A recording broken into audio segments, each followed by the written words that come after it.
Hello, everyone. I have a small but important announcement for all of you. As you know, till now, this channel was known as The Last Clue. But from today, we are moving forward with a brand new identity. The new name of our channel is Mr. Oaksmith. Why this change? Because I wanted a name that feels more personal, unique, and memorable. Something that truly represents the kind of deep, mysterious, and powerful stories we share here. Don't worry, the content, the storytelling, and the quality you love will remain the same.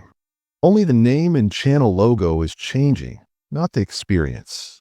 So from now on, welcome to the world of Mr. Oaksmith. Let's continue this journey together. Hello, good evening. Once again, I welcome you all to this episode of Mr. Oaksmith. Tonight's story is a little different because it is not just one story, but two. Two stories that intertwine in such a way that the fate of one killer leads directly to the capture of another. In America, there was a time when people lived in fear. A serial killer was on the loose. The police hunted him for years, and when he was finally caught, the nation breathed a sigh of relief. He was sentenced to death and locked away in prison, awaiting his final day. But just then, another shadow was haunting the streets. Another killer was out there, merciless, elusive, and unstoppable. His crimes terrified entire communities. It was then that two police officers had an unusual thought. What if the killer already in prison could help them catch the one still roaming free? What if one monster could help reveal the path to another? With this thought, they went to the death row inmate. Meetings were arranged, tense conversations were held, and slowly, he began to speak. Piece by piece, he gave them insights, twisted clues into the mind of a serial murderer. And what followed was shocking. The clues he shared eventually led to the capture of another notorious killer. Officially, this second murderer confessed to 36 killings, but whispers said the true number was well over 100. On the other hand, the first one had already admitted to nearly 50 murders himself. So what began with the arrest and death sentence of one killer ultimately opened the door to the capture of another two of the deadliest serial killers in American history, connected not by fate, but by the darkness of their crimes. Many of you already know this name, Ted Bundy. A serial killer in America whose story still chills the world. And I'll be honest, whenever I've looked at his pictures, I found myself unsettled.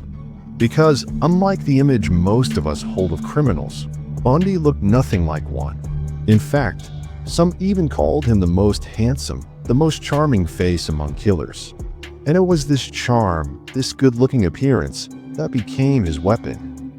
Most of his victims were young women college girls, full of life and dreams. One after another, they fell prey to his manipulations. Officially, he was linked to 36 brutal murders, but many believe the number was far higher. For these crimes, he was eventually sentenced to death. Bundy's reign of terror stretched across 7 states in America, from the 1970s into the 1980s. But his darkness began much earlier, shaped in his childhood. Ted Bundy's early years were already complicated. He was born out of wedlock, and his mother later married another man. This man's surname was Bundy, and name Ted would carry for life. His stepfather tried to bond with him, to connect emotionally, but Ted always kept his distance. Strangely enough, though, he grew fond of the name Bundy, and so the title that would one day terrify the world, Ted Bundy, was born. Ted Bundy spent most of his early years in Washington. He studied psychology at the University of Washington and later enrolled in law school. But before he could complete his law degree, his life had already taken a much darker turn. During his law studies, Bundy met a girl from the same university. She was graceful, talented, and loved dancing. Bundy became obsessed with her. From a distance, he admired her, followed her, and slowly his obsession turned dangerous. One day, when he saw that she was alone at home, he decided to act. He entered her house, locked the door behind him, and struck her head with an iron rod. Her name was King. The brutal blow left her unconscious. Bundy then attempted to rape her, before viciously injuring her body with the same rod. Believing she was dead, Bundy listened closely to her heartbeat and, convinced she had stopped breathing, he fled the house. But King was still alive. She was rushed to the hospital and remained in a coma for 10 long days. Though she eventually survived, much of her body never fully recovered. This survival filled Bundy with rage. His obsession turned into a determination next time he would make sure his victim never walked away. Within a month, he struck again. He found another girl, waited until she was alone, and repeated his gruesome pattern, attacking her head, raping her, and leaving her lifeless. This time, the victim did not survive. Bundy's hunger had grown. He was already searching for his next prey. Handsome, charming, and seemingly trustworthy, he often lured women with his looks. Once while driving, he offered a young girl a lift. She agreed, not knowing it would be the last ride of her life. Inside the car, Bundy struck her head, rendering her unconscious. He then drove her deep into the woods, where he raped her. But the horror didn't end there. Bundy decapitated her, placed her head in his car, and carried it home with him. This was his third murder. From then on, the killings continued one after another. Fourth, fifth, sixth, each one carried the same brutality. And with each death, fear spread like wildfire through the city. Women were terrified, yet Bundy, hiding behind his charm and good looks, roamed freely hunting for his next victim. One after another, incidents began to unfold. The city was restless. Fear spread everywhere. The police, though alert and active, were always one step behind.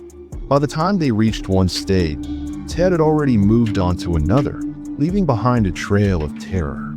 As the number of victims increased, pressure on the police mounted. They decided to revisit the cases right from the very beginning, hoping to connect the dots. During this time, one girl narrowly escaped Ted's clutches. Pretending to be a policeman, Bundy approached her, even carrying a pair of handcuffs. He locked one around her wrist and tried to overpower her. His intent was clear: rape and murder. But by sheer luck and courage, the girl managed to escape. She immediately reported to the police. This was a turning point. Unlike the dead victim, she was alive and she had information. She recalled hearing only one name, Ted. She also remembered the car he drove, a Volkswagen. Now the police had two crucial clues. First, the suspect drove a Volkswagen. Second, his name was Ted. Investigators pulled registration records. In Burlington alone, thousands of Volkswagens were listed. Alongside, they compiled lists of men named Ted. On more than one list, a name appeared again and again: Ted Bundy. But somehow the pieces didn't fit at that time. Perhaps the investigation wasn't thorough. Perhaps Bundy's charm blinded suspicion. Whatever the reason, he slipped through their grasp. And as the investigation dragged on, his victims continued to grow.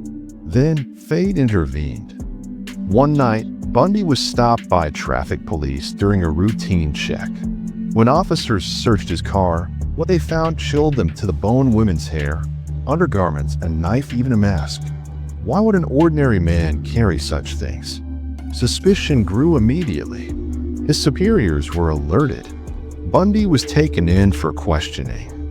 But the police failed to establish a solid link to the murders. And just like that, he walked free. Days later, however, another chance arrived. Bundy had sold his Volkswagen to someone. The new owner noticed strange details inside and grew uneasy. He tipped off the police, pointing directly to Bundy. This time, the officers dug deeper. Among them was one who remembered the statement of the girl who had escaped the one with the handcuffs. She was called in for identification. When she saw Bundy, there was no doubt. "This is the man," she said firmly. "He is the one who tried to kill me that night." For the first time, Ted Bundy was officially arrested. After Bundy's arrest, Investigators preserved every shred of evidence from crime scenes across different states. Hair samples, fibers, and DNA traces were carefully examined. Soon, the truth began to unfold. The remains of at least 3 victims carried undeniable proof Ted Bundy was directly connected to their murders. With the net closing in, Bundy realized his fate. He knew the death penalty awaited him.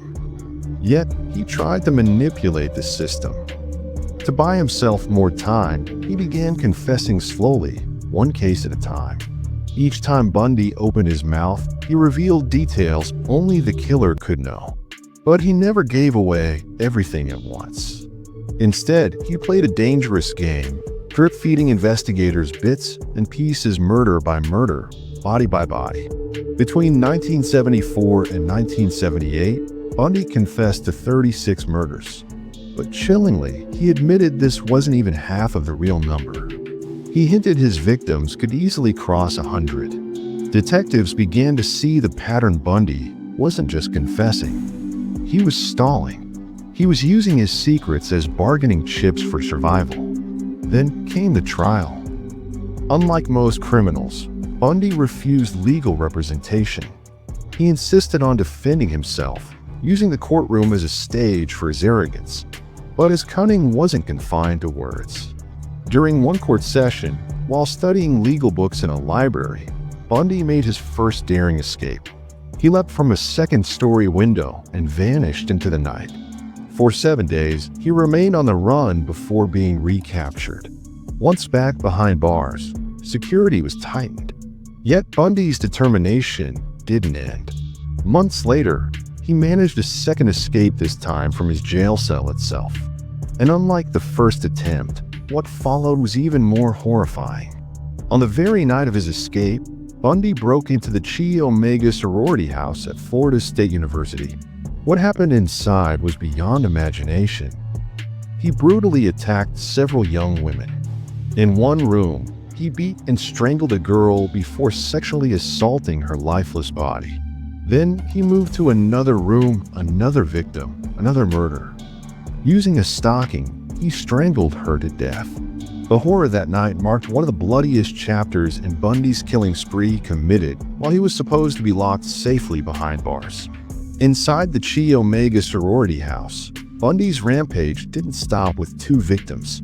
He entered the third girl's room, brutally attacking her and leaving her critically injured. Then he moved to a 4th and a 5th. Room after room, he turned the girls' dormitory into a house of horror. And it didn't end there. Just a few steps away from the sorority house stood another small residence. Inside was yet another young woman. Bundy forced his way in and attacked her with the same violence. That night, Ted Bundy assaulted 6 girls in total. 3 of them lost their lives. The others barely survived, scarred forever by the brutality. And once again, Bundy disappeared into the night. But his freedom was short-lived. Within 12 days, police tracked him down and arrested him again. Even after his capture, the weight of his crime shook America. Bundy wasn't just a killer, he was a predator who proved that even prison walls couldn't contain his evil.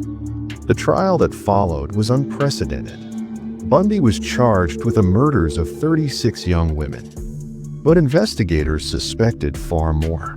Bundy himself hinted his victims could cross 100. Still, the evidence already against him was enough.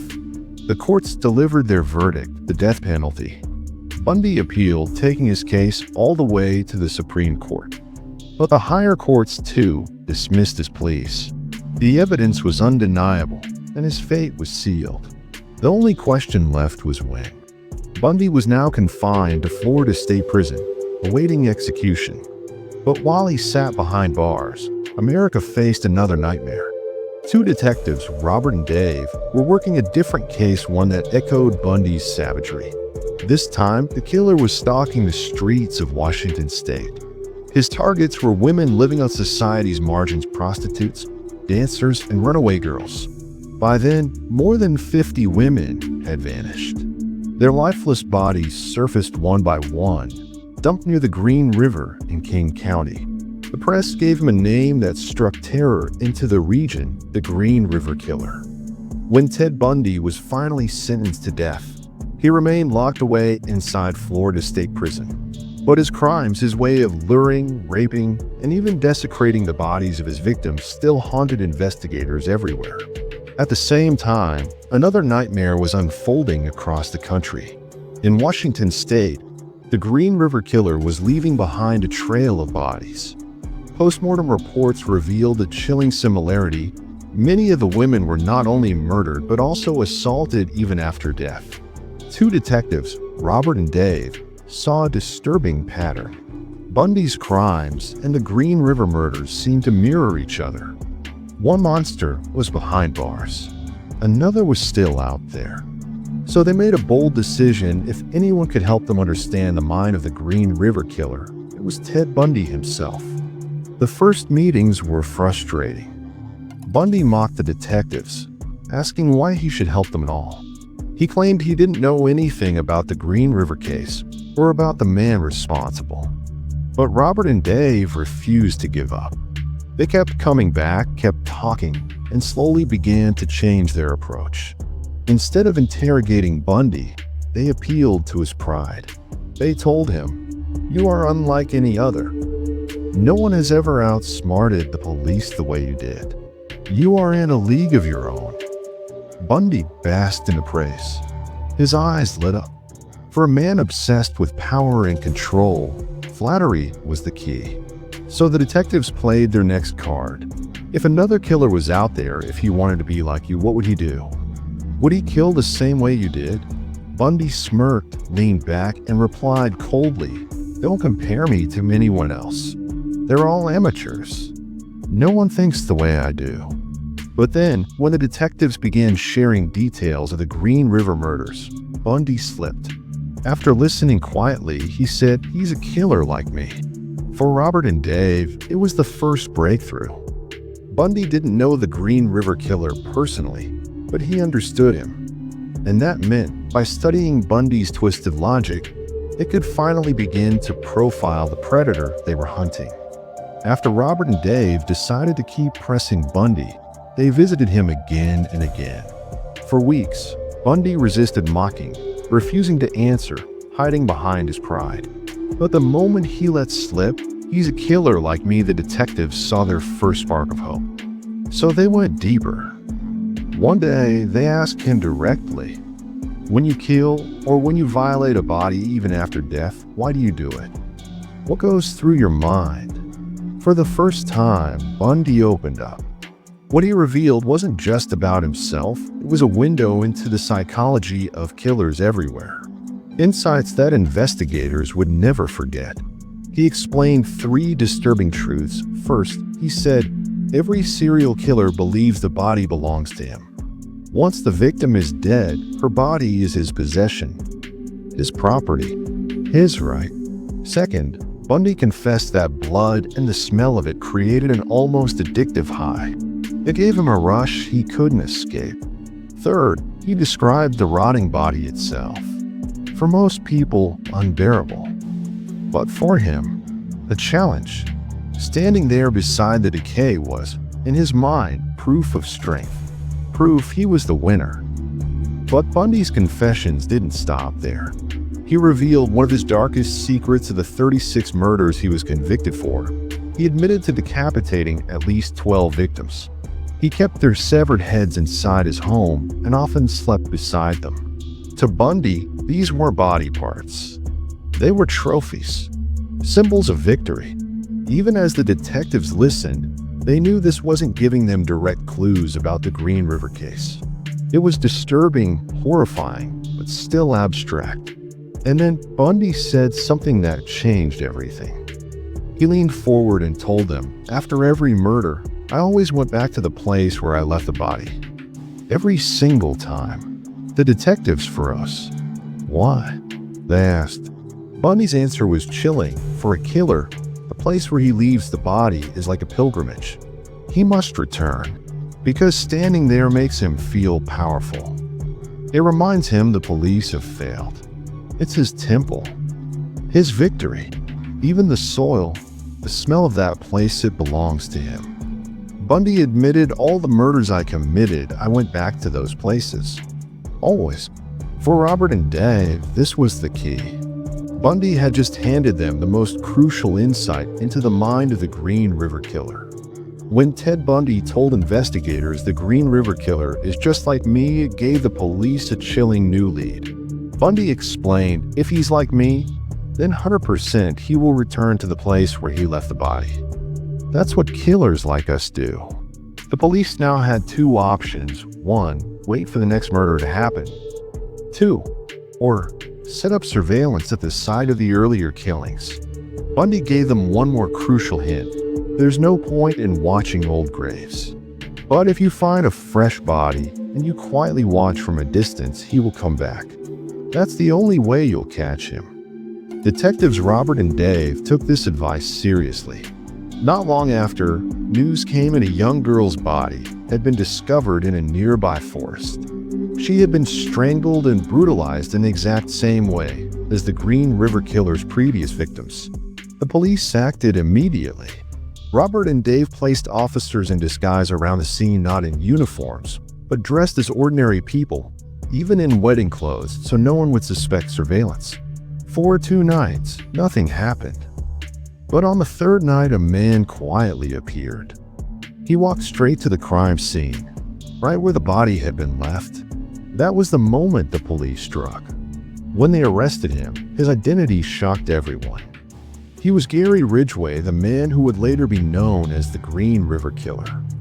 Bundy had been right. One killer's twisted psychology had exposed another.